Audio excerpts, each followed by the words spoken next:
Vamos produzir um pouco aqui, a gente já fez o lançamento inicial. Vamos checar.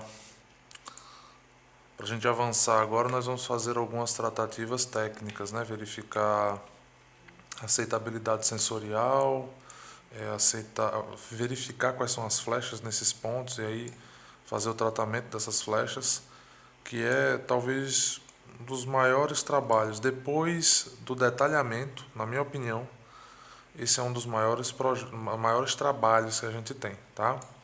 Em que etapa está esse projeto aqui?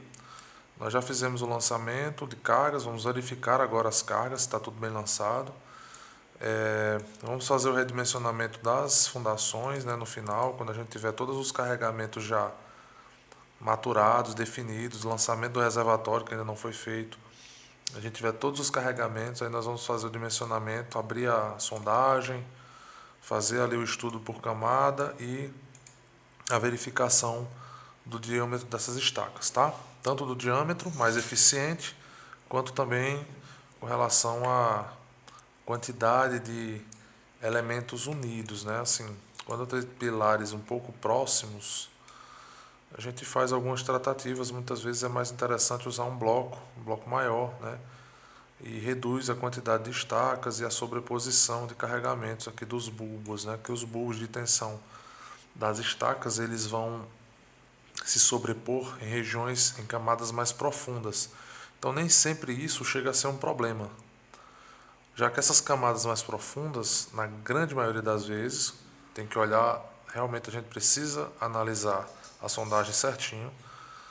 Na grande maioria das vezes, a sobreposição dos bulbos de tensão ocorre em regiões de camadas mais resistentes, camadas bem mais coesas e com uma capacidade de resistência um pouco maior, tá? Bem, então essa etapa aqui agora é verificar o lançamento dos carregamentos dos pavimentos tipo, que se repetem, né? São 5 aqui. Então nós vamos fazer uma análise agora. Que é um pouquinho mais lento, tá? Porque eu vou analisando cada ponto de avanço do projeto. Então eu preciso ter uma certa consideração de raciocínio, tá? A gente nunca faz um projeto desse em um tiro só. A gente faz um projeto, depois faz uma análise, inclusive só para verificar aqui, ó. Se eu colocar, eu já tenho aqui nesse projeto, só nesse projeto aqui, deixa eu ver aqui quantas versões eu já tenho, né? Que são estudos que a gente vai fazendo ao longo do desenvolvimento do projeto. São, na verdade, simulações, tá? Então aqui nesse projeto eu já tenho 3 projetos, né, que foram feitos, fazendo algumas simulações, ver como é que se comporta o desempenho da estrutura naquela configuração e ver qual é a mais interessante. Então eu costumo dizer que a gente não faz um projeto só, a gente faz 4, 5 projetos aí, dependendo do tipo de solução que a gente vai dar, tá bom? Bem, então vamos abrir aqui a última versão, mais uma vez, que é aquele que estava aberto. E aí começar a fazer aqui as nossas análises. A visualização do pórtico 3D é sempre muito importante, tá? O artifício 3D é muito bom porque a gente verifica a coesão com relação à arquitetura. Aqui nos deslocamentos, tá tudo certo aqui. Nós já estamos numa vertente interessante, melhorar só um pouquinho, né? Baixar aqui mais uns 2, 3 centímetros para não ter deformações excessivas, até porque a ideia desse projeto é que a gente tenha o mínimo de contrapiso possível. Então, nas deformações das lajes, que ainda eu vou fazer essa verificação, mas vamos pegar aqui como exemplo aqui o pavimento 3, por exemplo. No pavimento 3, se eu pegar aqui a coesão a análise das lajes, né, e ver a deformação dela, ela vai estar um pouco maior do que esses 3 aqui que a gente está vendo, tá? 3,9 centímetros. Então ainda tem muito trabalho a ser feito, encontrando os pontos de atenção, tá? Então, por exemplo, aqui as deformações nas lajes, eu sempre gosto de exagerar. Aqui, por exemplo, está 30 vezes. 30 vezes a deformação, né, o deslocamento elástico. Então a gente vê as regiões onde o contrapiso vai ser mais impactado, né, pela deformação da laje. E aí o que a gente pode fazer para reduzir essas deformações? A gente começa a fazer o trabalho. Qualquer flecha em elementos estruturais sempre vão depender de basicamente 4 fatores, tá? É o carregamento, tamanho do vão, inércia que tem disponível, né? No caso, carregamento sendo vertical, como é o mais comum, eu tenho que aumentar a altura do elemento, tá? E o modo de elasticidade. Nós conseguimos reduzir o carregamento fazendo uma redistribuição, tá? Colocando vigas, por exemplo. Eu estou tanto, no caso da laje, eu estou tanto reduzindo o carregamento de cada nervura, né? Na verdade, não é nem reduzindo o carregamento na nervura, eu estou redistribuindo, diminuindo o vão, né? Porque se eu coloco uma viga a cada 5 metros, aquela laje ela tem uma tipologia de esforço. Se eu coloco uma viga a cada 2,5 metros, ou seja, reduzo ali pela metade o vão, então eu já tenho uma outra configuração. Essa laje ela vai conseguir lançar os carregamentos muito mais próximos, né? Então isso ajuda bastante na questão de diminuição de vão. Redução de carregamento, talvez a consideração de você diminuir ao máximo a deformação dessa laje vai trazer uma redução no carregamento do contrapiso, né? Que é aquela camada de regularização. Já que a laje não deforma tanto, ela não tem diferenças excessivas entre o ponto mais alto e mais baixo da laje, no caso de deformações superficiais. Agora, aí essa é uma análise que é interessante a gente fazer, né? Ao longo do tempo que eu trabalho, tanto com obra ou com projetos, eu vejo que essa questão do contrapiso depende de projeto para projeto, tá? Existem algumas arquiteturas em que esse contrapiso ele é necessário. Então eu preciso ter uma camada grande de contrapiso, que pode chegar aí a 6 centímetros, 7 centímetros, por exemplo. Tá? Já vi até chegar a 10, mas aí eu acredito que não seja muito eficiente. Mas aproximadamente ali 6 centímetros é interessante por quê? Porque numa sala comercial que você precisa ter uma cadeira odontológica, por exemplo, que é o caso mais comum dessa necessidade. A cadeira odontológica ela precisa ter instalações internas e essas instalações internas geralmente são pelo piso. As construtoras de grandes prédios elas deixam já um espaço, né? Na verdade, deixam uma tubulação necessária para você posicionar essa cadeira odontológica naquele local, para o esgoto, por exemplo, que é a tubulação mais grossa que você vai precisar na cadeira. Mas nem sempre o layout que o cliente quer é aquele que a construtora disponibilizou, né? Então, muitas vezes o pessoal quer colocar a cadeira um pouco mais para o lado, quer colocar 2 cadeiras, então aí vai precisando de tubulações. Então a solução que é dada para você não ficar mexendo na parte de baixo da edificação, que envolve outra unidade, né, é realmente você trabalhar com o contrapiso mais grosso que possa comportar uma tubulação de esgoto, que geralmente, né, é de 50 milímetros. Então, você coloca 5 milímetros aí, mais 1 centímetro de espessura para poder você dar algum caimento, para fazer o revestimento, a proteção dessa tubulação. Então, você vai ficar aí com em torno de 6 centímetros, 7 centímetros de contrapiso. E é muito peso, tá, gente? É muito peso. Uma argamassa, mesmo que ela seja aliviada, né, com pérola de isopor, com algum elemento expansivo, para diminuir o peso específico da argamassa, ela ainda pode chegar a 2 toneladas por metro cúbico, tá? Então é realmente muito pesado. Só para vocês terem uma ideia, o concreto gira ali em torno de concreto armado, né? Gira em torno de 2.500 quilos por metro cúbico. Então a argamassa ela pode chegar a 2, se não tiver nenhum alívio, 2 toneladas. Então é realmente um peso muito grande em cima de uma laje, né? E consequentemente você traz um pouco menos de eficiência para a estrutura. A gente fala que a estrutura de concreto armado principalmente, ela tem uma responsabilidade ali de suportar o peso próprio dela que chega na casa dos 70%, ou seja, 70% da energia que você dispõe no concreto armado, né, seja através de monolítico, de peças monolíticas, que é o concreto, que é uma reação, ele utiliza de materiais de uma reação química para chegar a um acúmulo de energia que é traduzida ali em uma resistência, tá? E essa resistência, ela está ali em 70% toda essa capacidade resistente da estrutura vai ser para o peso próprio. Varia, né, de solução para solução, mas é mais ou menos isso. Então, veja que se você reduz o peso do que você está estipulando para uma camada de contrapiso, você economiza em concreto, economiza em aço, então você dá um pouco mais de eficiência à edificação. Não é o caso desse exemplo aqui.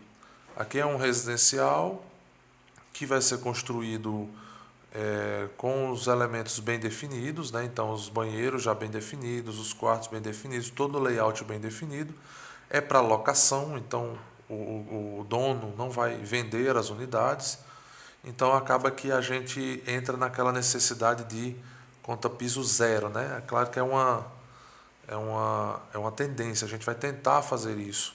Vale a pena protender essas lajes? Talvez não. Então a gente vai verificar aqui, fazer uma outra simulação, extrair algumas quantidades e verificar se tem essa viabilidade, tá bom? Bom, eu estou falando demais, está parecendo até uma aula. Era para acompanhar só o meu dia a dia. Mas olha só, aqui nós temos uma deformação imediata até pequena, tá? Mesmo assim, ó, quase 1 centímetro, tá? Em alguns pontos. Então, no máximo aqui, 1,85 é nessa região. Então, talvez aqui a gente fazendo uma, uma alteração aqui nas nervuras para diminuir, fazer uma distribuição melhor dessas nervuras aqui seria um interessante, tá? Cada alinhamento dessa aqui é uma barra que está representando uma nervura dessa laje. Então a gente vai dar uma analisada ainda para dar uma eficiência maior. Confesso para vocês que eu estou preocupado nesse projeto, é desse corredor, que eu tenho praticamente 2 prédios interligados através desse corredorzinho pequeno, vai ter um guarda-corpo aqui. É a proposta arquitetônica, né, para dar ventilação nas janelas que existem aqui nas laterais. Então eu confesso que a minha preocupação é dar uma resistência, uma solução, na verdade. Eu não sei se eu vou dar mais rigidez aqui ou se eu vou, na verdade, ir pelo caminho oposto de flexibilizar. Porque o que acontece é que toda edificação ela vai deformar, tá? Sempre vai ter deformação. E nessa deformação, aqui nos pavimentos superiores, ó, tem 3 pavimentos aqui, que essa passarela, né, vamos dizer como se fosse uma passarela, elas estão interligadas de forma pontual, né? Então o prédio vai dilatar e as tensões oriundas da diferença de dilatação entre os 2 prédios, 2 maciços de prédio, né? Vamos dizer assim, as duas edificações mais rígidas, elas vão aliviar as tensões provavelmente no local mais frágil, que é aqui, entenderam? Então eu estou preocupado um pouco com isso. Eu estou evitando colocar um outro elemento vertical aqui, outros pilares para suportarem um pouco dessa estrutura, mas dessa variação térmica, né? Mas eu ainda vou analisar se tem picos de tensão aqui nessa região, até porque por causa do estacionamento, né, a gente colocou a inércia desses pilares voltadas nesse sentido, que é o pior sentido para essa configuração de dilatação, né? Então eu ainda continuo tendo uma fragilidade nessa região aqui que eu vou dar uma amadurecida ainda, tá? Nesses 3 pavimentos. Ah, Paulo, como é que a gente pode resolver isso? Talvez essas vigas aqui elas já consigam suportar, eu até coloquei elas um pouco mais altas, né? Elas vão para encaixar o forro, inclusive, daqui dessa região, mas eu ainda posso ter uma trabalhabilidade aqui nessas vigas. Essas vigas estão com 50 centímetros, não é nem por carregamento, é mais por periferia, né? Eu preciso encaixar o forro e tudo mais. E talvez eu ainda dê uma rigidez maior aqui, aumentando a largura, talvez. fazendo a distribuição, uma laje maciça talvez, para a gente conseguir distribuir melhor essas cargas, tá? Muito bem, mas o trabalho de hoje é realmente a gente verificar os carregamentos. Então vamos lá, vamos acrescentar aqui qual é a identificação, né? Eu quero saber das cargas e vamos falar das acidentais inicialmente, tá? Muito bem.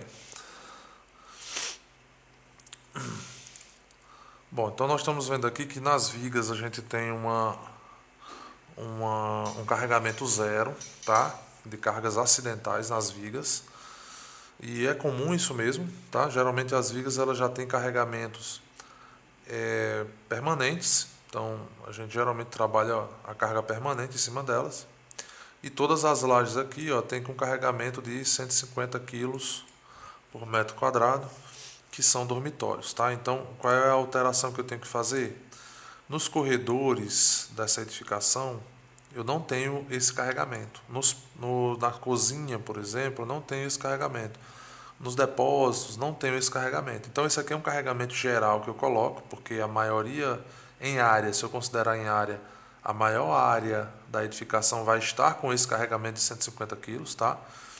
Ainda tem mais, claro, carregamentos extras. Então, por exemplo, aqui, ó, se eu quiser alterar ele aqui, eu posso vir aqui, ao invés de colocar o carregamento acidental, eu posso colocar o adicional, tá?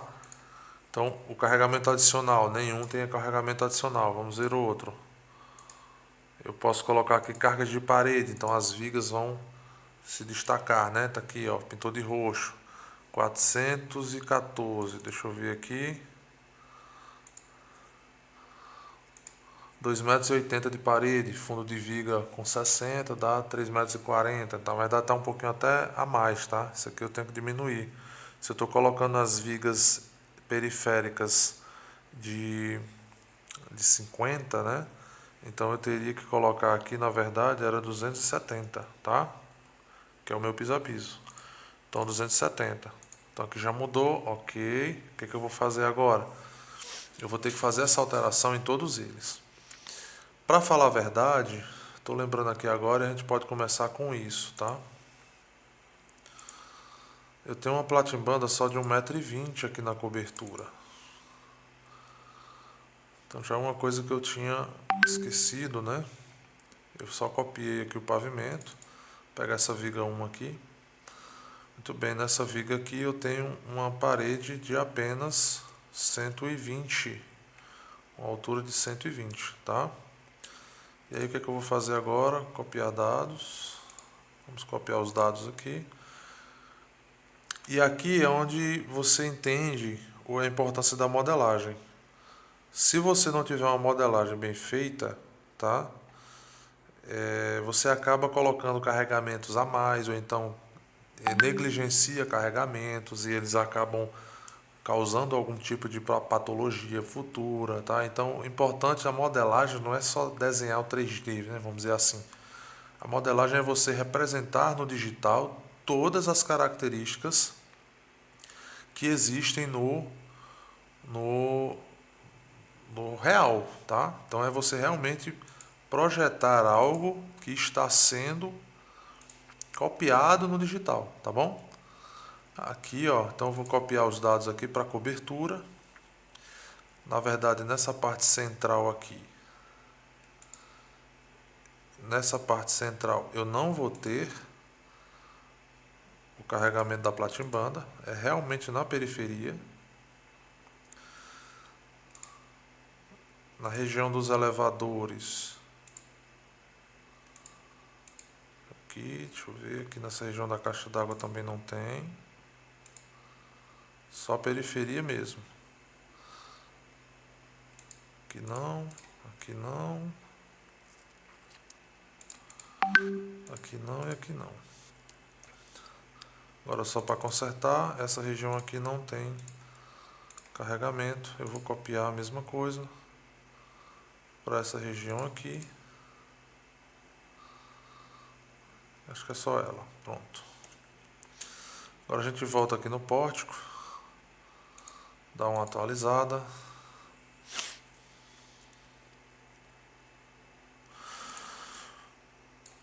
Muito bem, nós temos então carregamento de 177 na parte superior, de 0 aqui nessas internas, né? E nas demais a altura da parede. Eu vou encerrar o vídeo aqui. No próximo vídeo eu vou fazer o lançamento da escada desse prédio, tá bom? E aí a gente vai fazendo pequenos vídeos para amadurecer até chegar na última etapa do cálculo, que são essas fundações, dar maior eficiência nas fundações, que é para esses blocos ficarem mais eficientes, ok?